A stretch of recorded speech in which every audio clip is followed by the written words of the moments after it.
નમસ્કાર, આપ જોઈ રહ્યા છો યુટીસી ન્યૂઝ। વડોદરા માંજલપુરના ધારાસભ્ય યોગેશ પટેલે જિલ્લા કલેક્ટર બીજલ શાહને એક પત્ર લખ્યો છે અને આ પત્રમાં વડોદરા જિલ્લા કલેક્ટર કચેરી ખાતે જે જમીનો એને કરવામાં આવી છે કે પછી નામ બદલવામાં આવ્યા છે તે મામલે 800 કરોડ રૂપિયાનું કૌભાંડ થયા હોવાનો દાવો કર્યો છે।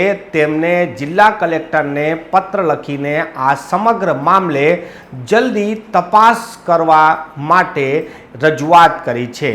યોગેશ પટેલ જે માંજલપુરથી ધારાસભ્ય છે અને તેઓ વડોદરાના વાલી તરીકે જાણીતા છે। કોઈ પણ મોટા વિષય પર યોગેશ પટેલ સૌથી પહેલા બોલે પણ છે। રાજ્ય સરકાર હોય કે પછી જિલ્લા કલેક્ટર હોય કે પછી વડોદરા મ્યુનિસિપલ કમિશનર હોય તેમને પત્ર દ્વારા રજૂઆત પણ કરતા હોય છે। આ વખતે યોગેશ પટેલે જે ખુલાસો કર્યો છે, જે દાવો કર્યો છે કે તેમની પાસે ખેડૂતો અને ડેવલપરોએ આવીને જિલ્લા કલેક્ટર કચેરીના અધિકારીઓ વિરુદ્ધ જે ફરિયાદ કરી છે તે પ્રમાણે સરકારને 800 થી 900 કરોડ રૂપિયાનો નુકસાન કરીને આ અધિકારીઓએ જમીનોના જે ટાઇટલ છે તે ક્લિયર કર્યા છે, એને કર્યા છે। એટલે કે સરકારી જમીન કે અન્ય જમીનને જે ટ્રાન્સફર કરવાની હોય, બીજાના નામે ચડાવવાની હોય તો તેમાં સરકારી કચેરીમાં નાણાં જમા ના કરાવી બીજા રસ્તે આ કામ કરવામાં આવ્યા છે અને તેનાથી સરકારને ખૂબ મોટું નુકસાન થયું છે। પાછલા 3 વર્ષમાં જેટલી પણ જમીનો આ પ્રકારે ટ્રાન્સફર કરવામાં આવી હોય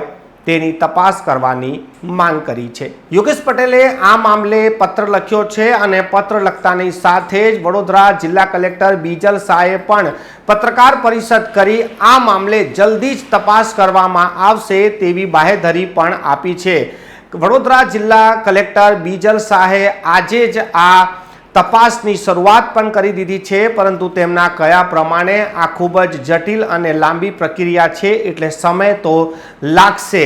જેટલો સમય કહેવામાં આવ્યો છે કે 8 દિવસમાં તપાસ કરવામાં આવે તો 8 દિવસ તો નહીં પરંતુ સમય લાગશે, પરંતુ તપાસ કરવામાં આવશે અને કસૂરવારો સામે કાયદાકીય પગલાં પણ ભરવામાં આવશે।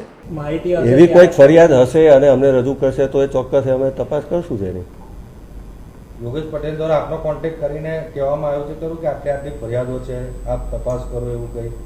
નહીં, ચોક્કસ મુદ્દા એમના હશે તો અમે એમની પાસેથી પૂછીને લઈ લઈશું। સર, લોકસત્તા જનસત્તાની અંદર છેલ્લા 1 અઠવાડિયાથી છપાય છે રણીમાં 263, 273, 74, 77, 273, 274 અને 277 રણી બારખલી ધર્મસ્થળની જગ્યા હતી। એ ધર્મસ્થળની જગ્યા ટ્રસ્ટી બનાવીને વેચાણ કરવામાં આવ્યું। 2022માં 17/5 આપના દ્વારા એને કરવામાં આવ્યું હતું। ત્યારબાદ ભાયલીની જમીન છે 1360, એ બાદ સમાની જમીન છે 557 અને વેમાલીની છે 68B।